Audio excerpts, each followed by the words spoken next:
अब जिस दिन से मोदी सरकार देश के अंदर आई है उसका रवैया आप देख लीजिए। पहले थकाती है, डराती है, धमकाती है, भगाती है और जब सब कुछ करके देख लेती है, जब नहीं मानते तो जब फिर घुटनों पे वो आती है। किसान देखिए, ब्राह्मण जहाँ भी जाएगा, जहाँ भी रहेगा, वो शिवलिंग को भी लेकर के जाएगा, जाति को भी लेकर के जाएगा, देवी देवताओं को भी लेकर के जाएगा।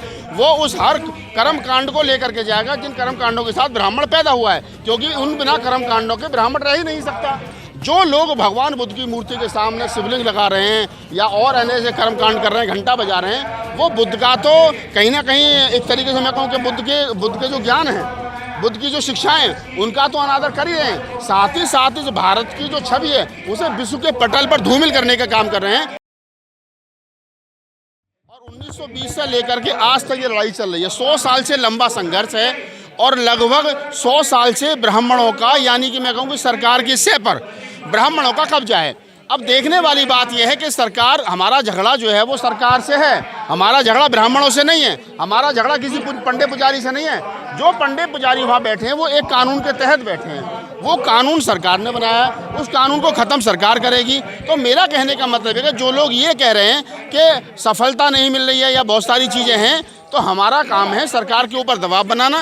सरकार जब दबाव में आएगी, जब हमारी ताकत होगी, सरकार में लोकतंत्र में स्तर गिने जाते हैं, जब स्तरों की संख्या ज़्यादा होगी तो निसंकोच रूप से सरकार दबाव में आएगी और बीटी एक्ट 1949 ख़त्म होगा। क्योंकि वैसे भी उस जो एक्ट है उसका कोई खास वजूद है नहीं, और उसका सबसे बड़ा कारण ये है कि 26 जनवरी 1950 को जब भारत का संविधान लागू हुआ तो उसमें ये कहा गया कि आज से पुराने जितने भी कानून हैं वो सारे ख़त्म किए जाते हैं। तो मज़े की बात यह कि बीटी एक्ट 1949 जो है वो आखिरकार ख़त्म क्यों नहीं हुआ? कौन सी सरकारें हैं, कौन से सरकार में बैठे हुए वो लोग हैं, कौन से लोग हैं जो उस कानून को बरकरार रख रहे हैं और बौद्धों का हक नहीं दे रहे हैं और एक अवैध कानून के तहत महाबोधि महाविहार को संचालित कर रहे हैं? तो लड़ाई जो है वो एक्ट को ख़त्म करने की है। जिस दिन एक्ट खत्म हो जाएगा उस दिन पंडे पुजारी जो वहाँ अंदर बैठे हैं वो अपने आप छोड़ करके उसको चले जाएंगे। देखिए, ब्राह्मण जहाँ भी जाएगा, जहाँ भी रहेगा, वो शिवलिंग को भी लेकर के जाएगा, जाति को भी लेकर के जाएगा, देवी देवताओं को भी लेकर के जाएगा। वो उस हर कर्म कांड को लेकर के जाएगा जिन कर्म कांडों के साथ ब्राह्मण पैदा हुआ है, क्योंकि उन बिना कर्म कांडों के ब्राह्मण रह ही नहीं सकता। तो वो चाहे महाबोधि महाविहार में रहे, अगर आप किसी मस्जिद के सामने भी ब्राह्मण झोंपड़ी डालेगा तो वहाँ पर भी उन तमाम कर्म कांडों के साथ में रहेगा जिन कर्म कांडों के साथ उसके। गौतम बुद्ध जो थे वो पाखंड के खिलाफ थे। गौतम बुद्ध के बाद में जो लोग आए हैं वो गौतम बुद्ध की मूर्ति के सामने पाखंड करने लगे, तो इसमें गौतम बुद्ध की कोई जो वो थोड़ी है भाई। भगवान तथागत गौतम बुद्ध जो है वो पूरी जिंदगी उनका जो तर्क है वो साइंटिफिक कसौटी पर खरा उतरता है। वो कहते हैं कि जो बात मैंने कही है उसे मत मानो, कसौटी पर, तर्क की कसौटी पर घिस करके देख लो, वो सही है तो बुद्ध ने कही है, अन्यथा नहीं कही है। जो लोग भगवान बुद्ध की मूर्ति के सामने शिवलिंग लगा रहे हैं या और अन्य से कर्मकांड कर रहे हैं, घंटा बजा रहे हैं, वो बुद्ध का तो कहीं ना कहीं एक तरीके से मैं कहूँ कि बुद्ध के जो ज्ञान है, बुद्ध की जो शिक्षाएं, उनका तो अनादर कर ही रहे हैं। साथ ही इस भारत की जो छवि है उसे विश्व के पटल पर धूमिल करने का काम कर रहे हैं, क्योंकि पूरे विश्व में भगवान बुद्ध के नाम से भारत की पहचान है। चाहे तो प्रधानमंत्री जी जाकर के कहें कि हम बुद्धा की धरती से आए, चाहे नीता अंबानी जाकर के कहें I am coming for Buddha land, तो आप समझिए कि बुद्ध की धरती के नाम से भारत, विश्व में भारत की पहचान है। और अगर उसी बुद्ध के खिलाफ भारत में सरकार के इशारे पर पंडे पुजारियों ने और एक गलत कानून बना करके बुद्ध के खिलाफ युद्ध छेड़ रखा है, तो ये शर्मनाक है, विचारणीय प्रश्न है। इससे पूरे विश्व में भारत की जो साख है वो दांव पे लगी हुई है। विरोध क्यों नहीं करते हैं वहाँ पर जब ये सारा पाखंड हो रहा है? देखिए क्या है, मैं आपको बता दूं थोड़ा सा कि जिन लोगों को नहीं पता है कि 1992 में ये आंदोलन शुरू हुआ महाबोधि महाविहार का।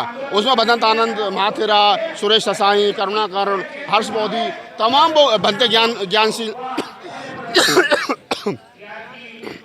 तमाम वो बड़े भंते थे जिन्होंने उस समय वो आंदोलन चलाया। उस आंदोलन की खूबसूरती ये हुई कि वो आंदोलन चला तो वहाँ उससे पहले चुनाव नहीं होता था, उसके बाद वह चुनाव की प्रक्रिया हुई और 1996 में पहली बार बोध गया में चुनाव हुआ और 3 साल के लिए कमेटी चुन करके आई, जिसमें बड़े भंते जितने भी थे वो तमाम लोग चुन करके, पहले हिंदी भाषी थेरोवादी परंपरा के अम्बेडकरवादी बौद्ध भिक्षु पहली बार चुन करके आए। वो 2002 तक यानी 6 साल तक वो कमेटी में रहे। उसके बाद आंदोलन हुआ कि उसमें जो डीएम हैं वो उसका चेयरमैन नहीं होना चाहिए। 4 बौद्ध हैं, 4 ब्राह्मण पुजारी हैं, और जो 9वां डीएम होता है वो किसी भी बिरादरी का, किसी भी धर्म का हो, वही उसका चेयरमैन रहेगा। ऐसा नहीं था, जबकि कानून ये था कि अगर बौद्ध होगा तो बौद्ध नहीं बनेगा, हिंदू होना उसको होना अनिवार्य है। तो वो एक कानून बना लालू जी की सरकार में, तो उसमें चेंज हुआ, बौद्धों की बात मानी गई कि वह डीएम जो भी होगा वो कम से कम अब हिंदू नहीं हो, हिंदू हो या मुस्लिम हो, सिख हो, जो भी होगा वो होगा। तो पिछली बार जो भी 2 आंदोलन हुए, उन 2 आंदोलन की खूबसूरती ये हुई कि अम्बेडकरवादी बौद्धों की महाबोधि महाविहार में एंट्री हुई और डीएम का हिंदू होना अनिवार्य नहीं रहा। उसके बाद में अब ये दोबारा आंदोलन शुरू हुआ है, तो दोबारा आंदोलन है BT एक्ट को समाप्त करने का। तो जितने आंदोलन पहले हुए उन आंदोलन में कुछ ना कुछ मिला है। अब ये बड़ा आंदोलन है, कानून को खत्म किया जाए, BT एक्ट 1949 खत्म हो और बौद्धों के हाथों में बौद्ध विहार जो है वो सौंपा जाए।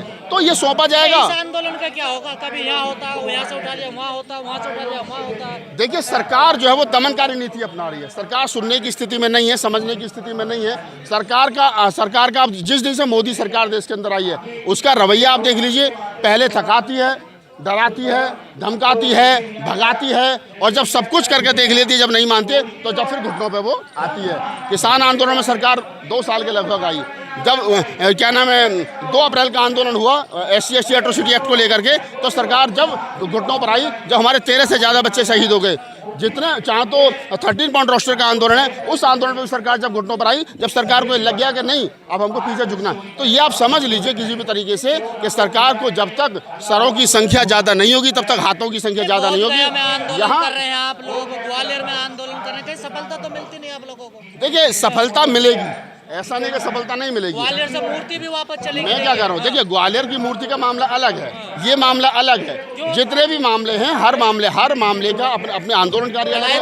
उनकी मैं कह रहा हूँ, देखिए अम्बेडकरवादी इसलिए लड़ रहे हैं क्योंकि उनके कंधों पे ज़्यादा जिम्मेदारी है। अगर मैं यहाँ खड़े होकर के बोल रहा हूँ और आप अगर रिकॉर्ड कर रहे हो तो आपकी भी जिम्मेदारी है, मेरी भी जिम्मेदारी है। नहीं तो आप भी किसी कथा को जो है जाकर के रिकॉर्ड कर लेते। अगर आप मुझे रिकॉर्ड कर रहे हैं और हम सब लोग यह काम कर रहे हैं तो इसलिए कर रहे हैं कि ताकि जो बौद्धों की आवाज़ है, अम्बेडकरवादियों की आवाज़ है, कबीरपंथी, नानकपंथी, रैदासपंथी, जो इस देश के अंदर समता, बंधुता, न्याय की लड़ाई के लिए लड़ रहे हैं, जो संविधान को बचाने के लिए, लोकतंत्र को बचाने के लिए, जमहूरियत को बचाने की लड़ाई को लड़ रहे हैं, वो लड़ाई मजबूती से लड़ी जाए और वो लड़ाई लड़ने के बाद में उन तमाम लोगों के हक की आवाज़ जो है मुखर तरीके से कही जा सके। मूर्ति तो नहीं लग पाएगी। देखिए, मूर्ति वहीं लगेगी, मैंने तुमसे वादा किया है। मूर्ति ग्वालियर में ही लगेगी और 1000% लगेगी, इसमें कोई दो राय नहीं है। समय आने पर वहीं लगेगी, ऐसा भी नहीं कि नहीं लगेगी, 1000% वहीं लगेगी। कब आएगा वो समय? जल्दी आएगा, आप भी यहीं हम भी यहीं, जल्दी समय आएगा। एटा की घटना को कैसे देख रहे हैं? एटा की घटना पे मैंने पहले स्टेटमेंट दे चुकी है कि देखिए, स्प्रिंग को आप जितना दबाओगे उतना उबाल मारेगी।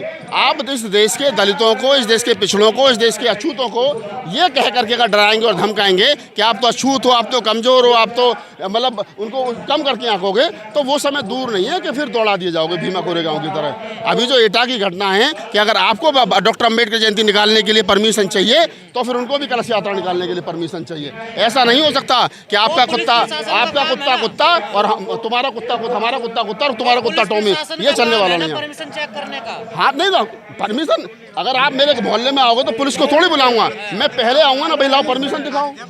परमिशन तो मैं मांगूंगा ना, अगर आपके पास है तो निकालिए, तो नहीं मत निकालिए। परंपराएं हैं, कई सालों से निकलती आ रही है ना। तो परंपराएं तो इस देश के अंदर सती प्रथा की भी थी। परंपरा तो इस देश के अंदर क्या नाम है, बाल मजदूर बहुत सारी थी। परंपराएं तो ऐसी भी थी कि जो औरत विधवा हो जाए तो उसको शादी करने का हक नहीं था। परंपराएं तो ये भी थी कि औरत को बाप की संपत्ति में हक नहीं था। परंपराएं बदलती हैं, गलत परंपराएं हमेशा टूटती हैं। संविधान का राज है, मनुस्मृति का राज नहीं। आप इस चीज़ को समझिए। जो लोग ये स्थापित करना चाहते हैं किसी भी कीमत पर कि हम बड़े हैं, हम क्या नाम है, हम सामंती हैं, हम ब्राह्मण हैं, हम क्षत्रिय, हम वैसे हैं, लेकिन हम कह रहे हैं कि हम इंसान हैं, आप भी इंसान हो। और संविधान ने हर एक इंसान को इंसानियत सिखाई है। और अगर कोई इंसानियत का दायरा तोड़ करके जानवर बनने की कोशिश करेगा तो उसे इंसानियत सिखा दी जाएगी। अभी तो ये टेलर है एटा की घटना, आगे भी कहीं आपको या बुलंदशहर की घटना, जो ये टेलर हैं जुनेदपुर की घटना जो है, अगर दलितों को ज़्यादा डराओगे धमकाओगे तो फिर ज़्यादा अच्छा जवाब दिया जाएगा। जी, जवाब तो दिया जाएगा, कानून के दायरे में रह करके दिया जाएगा। नहीं मानेंगे तो फिर और भी बहुत सारे रास्ते हैं। हम तो कह रहे हैं कि संविधान का राज है। आप अपनी बात करिए, हम अपनी बात करें। आपकी कथा हो रही है, आप अपनी कथा करिए। हमारी बुद्ध कथा हो रही है, हम अपनी बुद्ध कथा करें। बाबा साहब की जयंती पर आप भी फिर खीर पूड़ी खाइए हमारे यहाँ आकर के। और अगर आपको अपने कथा में जो है, कथा के बाद भंडारा करना तो करिए, इसमें कौन सी दिक्कत है। ये संविधान ने सबको आज़ादी दी थी ना। आप मेरे घर में इंटरफेयर करना, मैं आपके घर में इंटरफेयर। धन्यवाद।